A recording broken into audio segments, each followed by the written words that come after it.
ফজরের নামাজে সেজদায় ছিল মানুষ, আর সেই মুহূর্তেই মসজিদের ভেতরে ঢুকে চলল গুলি। ভাবুন একবার, মানুষ যখন আল্লাহর ঘরে দাঁড়িয়ে নামাজ আদায় করছে, যখন মন পড়ে আছে ইবাদতে, ঠিক তখনই কয়েকজন সশস্ত্র ব্যক্তি মসজিদের ভেতরে ঢুকে গুলি চালায়। ঘটনাটি ঘটেছে খুলনা নগরের দৌলতপুর থানার পশ্চিম কাশীপুর বিদ্যুৎ কেন্দ্র জামে মসজিদে। ফজরের নামাজ চলাকালে হামলাকারীরা সরাসরি মসজিদ কমিটির সেক্রেটারি লোকমান হাকিমকে লক্ষ্য করে গুলি ছোড়ে। সেই গুলিতে আহত হন আর এক মুসল্লি আলম শেখ। মুহূর্তের মধ্যে আল্লাহর ঘর রক্তে রঞ্জিত হয়ে ওঠে।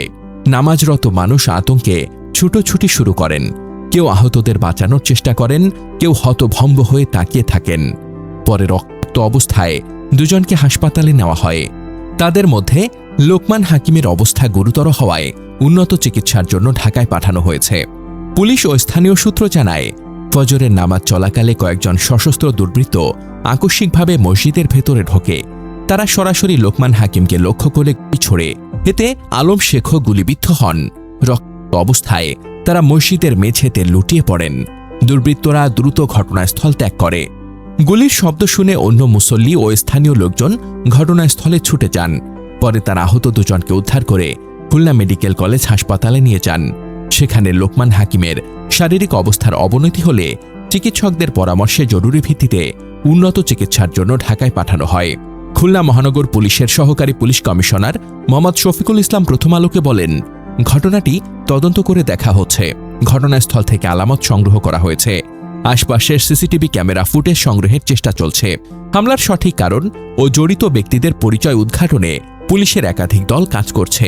পুলিশের এই কর্মকর্তা আরও জানান, লোকমান হাকিম West zone power distribution company লিমিটেডের একজন ঠিকাদার ও জ্বালানি তেল ব্যবসায়ী। পূর্ব শত্রুতার জেরে এ হামলার ঘটনা ঘটেছে কিনা সেটিও খতিয়ে দেখা হচ্ছে।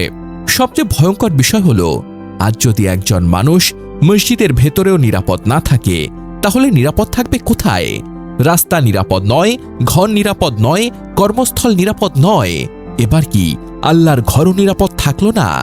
যে জায়গাকে মানুষ পৃথিবীর সবচেয়ে শান্ত ও নিরাপদ স্থান বলে মনে করে, সেই মসজিদের ভেতরে ঢুকে গুলি চালানোর সাহস দুর্বৃত্তরা কোথা থেকে পেল? এটা শুধু দুইজন মানুষের ওপর হামলা নয়, এটা সমাজের নিরাপত্তা বোধের ওপর আঘাত, এটা আমাদের বিবেকের ওপর আঘাত। এটা এমন একটি ঘটনা যা শুনে যে কোনো মানুষ শিউরে উঠবে। পুলিশ বলছে, পূর্বশত্রুতার বিষয়টি খতিয়ে দেখা হচ্ছে এবং হামলাকারীদের শনাক্তে তদন্ত চলছে। কিন্তু সাধারণ মানুষের প্রশ্ন একটাই, মসজিদের ভেতরেও যদি মানুষ নিরাপদ না থাকে, তাহলে আসলে নিরাপত্তা কোথায়? আল্লাহ আহতদের দ্রুত সুস্থতা দান করুন এবং এই নৃশংস ঘটনার সঙ্গে জড়িতদের দ্রুত আইনের আওতায় আনা হোক।